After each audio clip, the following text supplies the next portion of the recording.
بسم الله الرحمن الرحيم الحمد لله رب العالمين وصلى الله على نبينا محمد وعلى آله وأصحابه أجمعين۔ پہلی چیز جو وقت کی ضرورت اور آپ کے سوال سے متعلق ہے وہ یہ ہے کہ یہ نیا سال جس کی ابتدا ہو چکی ہے یا کل سے ہونے والی ہے، یعنی 1438 ہجری، یہ کب سے ہوئی ہے اور اس موقع پر مبارکبادی دینے کا کیا حکم ہے؟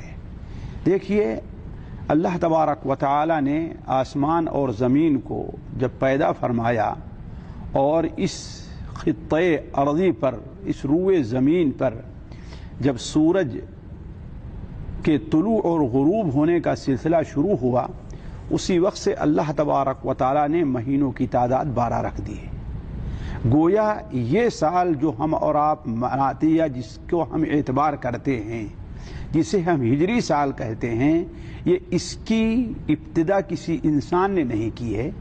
اللہ تبارک و تعالی نے لوگوں کی آسانی کے لیے لِتَعْلَمُوا عَدَدَ السِّنِينَ وَالْحِسَابَ، تاکہ تم سالوں کا حساب لگاؤ اور حساب کیسے کرنا ہے، لین دین کیا ہوگا، کس تاریخ کو آنا ہے، کس تاریخ کو جانا ہے، اس کے اہتمام کے اس ضرورت کو پوری کرنے کے لیے اللہ تبارک و تعالی نے یہ سال کو مہینوں میں تقسیم کیا ہے، مہینوں کو ہفتوں میں تقسیم کیا ہے، ہفتوں کو دنوں میں تقسیم کیا ہے اور دن کو گھنٹوں میں تقسیم کیا ہے۔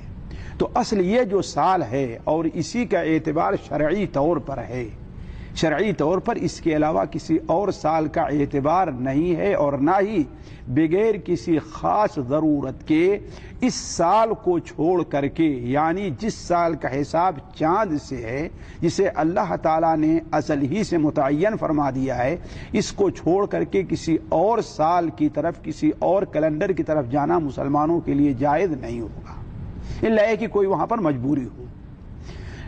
البتہ اب یہ دیکھنا ہے کہ ہم اسے ہجری سال جو کہتے ہیں تو اس کی ابتدا کہاں سے ہے؟ 1400، جبکہ دنیا بنے ہوئے آج کتنے ہزار سال ہو گئے ہوں گے۔ تو اصل چیز یہ ہے کہ اسلام سے پہلے کوئی ایسی خاص تاریخ محدد نہیں تھی۔ اس سلسلے میں لوگ کیا کرتے تھے، کوئی خاص حادثہ پیش آ گیا تو اس سے سالوں کا، اس کے اگلے یا پہلے سال کا شمار کیا کرتے تھے۔ مثال کے طور پر عرب میں جن کے درمیان نبی کریم صلی اللہ علیہ وسلم کی بعثت ہوئی ہے، اس زمانے میں لوگ بڑا اہتمام کرتے تھے عام الفیل کا، عام الفیل کا یعنی ہاتھی کا سال، چونکہ ایک عجیب و غریب سا واقعہ تھا۔ جب ابرہہ لے کر کے چلا ہے اپنی فوج کو اور خانہ کعبہ کو ڈھانے کے لیے، اللہ تعالیٰ نے اپنے فضل سے ابابیل چڑیاں بھیج کر کے جب اس فوج کی پٹائی کی ہے، ظاہر بات ایک عجیب و غریب حادثہ تھا، تو اس کو لوگوں نے بنیاد بنا لیا، اسی لیے کہتے تھے آپ صلی اللہ علیہ وسلم کی پیدائش کب ہوئی ہے؟ فیل کے سال ہوئی ہے نا، عام الفیل میں ہوئی ہے۔ یہ واقعہ کب کا ہے؟ عام الفیل سے 1 سال پہلے یا 2 سال پہلے کا ہے۔ یہ واقعہ کب کا ہے؟ عام الفیل سے 2 سال یا 3 سال بعد کا ہے کہ نہیں؟ لیکن یہ چیز بھی کوئی محدد نہیں تھی۔ تو جب اللہ کے رسول صلی اللہ علیہ وسلم وفات کے بعد اب تک یہی چلتا رہا، یا کچھ لوگ نبوت کا، اللہ کے رسول کے نبی بننے کے اتنے سال بعد، اتنے سال بعد، اتنے سال بعد، ہے کہ نہیں؟ یہ چیزیں چلتی رہی ہیں۔ حضرت ابوبکر کے زمانے بھی یہی معاملہ چلتا رہا ہے، لیکن ظاہر بات ہے یہ ایک مشکل چیز تھی کسی چیز کو ضبط کرنے کے لیے، تاریخ کی حفاظت کرنے کے لیے یا حساب اور کتاب رکھنے کے لیے۔ تو اللہ تبارک و تعالی نے حضرت عمر رضی اللہ تعالیٰ جو ملہم تھے، محدث تھے، مکلم تھے، یعنی اللہ تعالیٰ کا خاص ان کے دل کے اوپر فضل ہوا کرتا تھا اور صحیح باتیں حضرت عمر کے دل پر ڈال دیا کرتا تھا، ان میں سے ایک چیز یہ بھی تھی، حضرت عمر رضی اللہ تعالیٰ عنہ نے اسلامی سال کی ابتدا کر دی۔ صحابہ کرام سے مشورہ ہوا، کسی نے کہا کہ نبوت کے سال سے، جس سال آپ کی پیدائش سے شروع کر دیا جائے، کسی نے کہا جس دن آپ کو نبی بنایا گیا ہے، کسی نے کہا بدر چونکہ یوم الفرقان ہے۔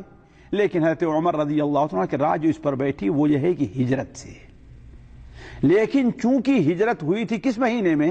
ربیع الاول کے مہینے میں، لیکن سال اور مہینوں کی اصل اس سال کی ابتدا کس سے ہے؟ محرم سے ہے، لہذا اسے 2 مہینہ پیچھے کر کے 2 مہینہ چند دن وہاں سے سال کی شروع کر دی، یعنی ہجرت اب وہی چیز آج تک چلی آ رہی ہے، اور اسی چیز کا ماننا ہر مسلمان کے لیے ضروری ہے، بلکہ بہت سے علماء نے اس سلسلے میں کہا ہے کہ یہی چیز ضروری ہے اور اسی کا اہتمام کرنا چاہیے، بغیر اس کے اس کو چھوڑ کر کسی دوسری تاریخ کو اپنانا وہ جائز نہیں ہوگا۔ البتہ اب ایک سوال یہ پیدا ہوتا ہے جو آج کل چل رہا ہے، اور عام طور پر لوگ سوال کرتے ہیں کہ اس سال کی مبارکباد دینے کا کیا مسئلہ ہے۔ بلکہ آج ایک صاحب نے سوال کیا کہ جب کافر لوگ اپنے سالوں کی مبارکبادی پیش کرتے ہیں اپنے کیلنڈر کی، تو ہم اپنے نئے سال کی مبارکبادی کیوں پیش کریں؟ تو دیکھیے اصل چیز یہ ہے کہ مسلمان تابع نہیں ہے، متبوع ہے۔ مسلمان لوگوں کی تقلید کے لیے نہیں پیدا کیا گیا ہے، غیر قوموں کی، غیر قومیں اس کی پیروی کریں۔ هو الذي بعث في الأميين رسولا منهم يتلو عليهم آياته ويزكيهم هو الذي أرسل رسوله بالهدى ودين الحق ليظهره على الدين كله، تاکہ تمام دین پر غالب ہو جائے، نہ یہ کہ یہ دوسروں کے لیے کہ ہم نے مغلوب رہے۔ تو یہ کرنا، دوسرے لوگ یہ کہتے ہیں ہم بھی کریں گے، کرتے ہیں ہم بھی یہ کریں گے، یہ بالکل غیر شرعی نکتہ ہے۔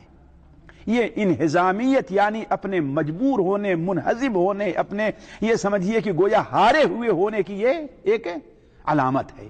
ہمیں یہ نہیں دیکھنا ہے، ہمیں یہ دیکھنا ہے کہ سلف سے لے کر کے صحابہ ہیں، تابعین ہیں، ائمہ ہیں، ان لوگوں میں سے کسی نے ایسا کیا ہے کہ نہیں کیا ہے۔ ظاہر بات نیا سال آتا رہا کہ نہیں آتا رہا؟ نیا سال آتا رہا نا، اور اس کی ضرورت بھی تھی، لیکن سلف نے ایسا کچھ بھی نہیں کیا ہے، کسی سے بھی ثابت نہیں ہے، لہذا یہ ہم بھی نہیں کریں گے۔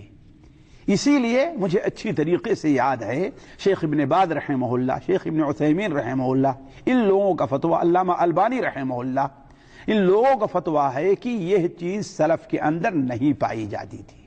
اب ان میں سے بعض نے کہا کہ قطعاً مبارکبادی دینا مناسب ہے، جائز ہی نہیں ہے، اور کچھ لوگوں نے کہا کہ دیکھو یہ عادات میں ہم تو پہل نہیں کرتے ہیں، لیکن اگر کوئی پہل کرے تو ہم کہیں گے تم بھی بخیر رہو بھائی، تمہارے لیے مبارک ہو۔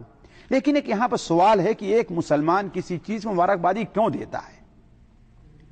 آیا جو سال آپ کا گزرا اور نیا سال آ رہا ہے، یہ سال آپ نے خیر سے گزارا ہے؟ اس سال آپ نے اللہ کی عبادت کی ہے؟ اس سال آپ نے اللہ کی نافرمانیوں سے پرہیز کیا ہے؟ اگر نہیں کیا ہے تو یہ سال آپ کا منحوس رہا ہے۔ اور آئندہ جو سال آ رہا ہے، کیا آپ نے توبہ کے بارے میں سوچا ہے؟ آپ نے اپنے گناہوں سے پرہیز کرنے کے بارے میں سوچا ہے؟ آپ نے اپنی زندگی کو بدلنے کے بارے میں سوچا ہے؟ یا کہ جو پرانی ریت آپ کی، نمازیں چھوڑنے کی، جھوٹ بولنے کی، چوری کرنے کی، مسلمانوں کی غیبت کرنے کی، مسلمانوں کی چغلی کرنے کی، مسلمانوں میں اختلاف ڈالنے کی جو پرانی ریت ہے اسی پر چلنا چاہتے ہیں آپ؟ تو یہ کون سی مبارکبادی آپ پیش کر رہے ہیں؟ تو آنے والا جیسے پچھلا سال آپ کے لیے منحوس رہا ہے، آنے والا سال بھی آپ کے لیے منحوس ہے۔ یہ سوچیں انسان کس بات مبارکبادی دے رہا ہے؟ اگر ایک ایسا انسان ہو جو اب تک بڑا گناہ کرتا رہا، لیکن اس مہینے کے آخر میں یعنی ذی الحجہ کے یا محرم کے کیا ہے سچے دل سے اس نے توبہ کر لی اور رو رہا ہے، اپنی غلطیوں پر شرمندہ ہے، اور یہ ہے، پھر ہم کہیں کہ نیا چلو بھائی آپ کے لیے مبارک ہو، ایک بات کہنے کی ہو سکتی ہے کہ نہیں؟ لیکن جب کوئی تبدیلی ہی تمہارے اندر نہیں ہے، گناہ ہی کر رہے ہو، جہالت ہی پڑ رہے ہو، کس چیز مبارکبادی پیش کریں؟ چوری کرنے کی مبارکبادی پیش کریں؟ مسلمانوں کی غیبت کی مبارکبادی پیش کریں تم کو ہم؟ نمازیں چھوڑنے کی مبارکبادی پیش کریں ہم؟ گناہ کرنے کی مبارکبادی، کس کی مبارکبادی پیش کریں؟ سوچنے کی بات ہے۔ اور یہ مبارکبادی پیش کرنا ان لوگوں کا شیوا ہے جو یہ نہیں سمجھتے کہ یہ ہر دن جو ہمیں بڑھ رہا ہے وہ قیامت تک لے کر کے جا رہا ہے۔ آپ کی عمر سے ایک دن کم ہو رہا ہے، ایک سال گھٹ گیا ہے، پتہ نہیں آپ کی کل انتقال ہو جائے، کل قیامت آ جائے آپ کی، ہو سکتا ہے کہ نہیں ہو سکتا ہے؟ تو یہ اسلامی طریقہ نہیں ہے مبارکبادی وغیرہ پیش کرنا۔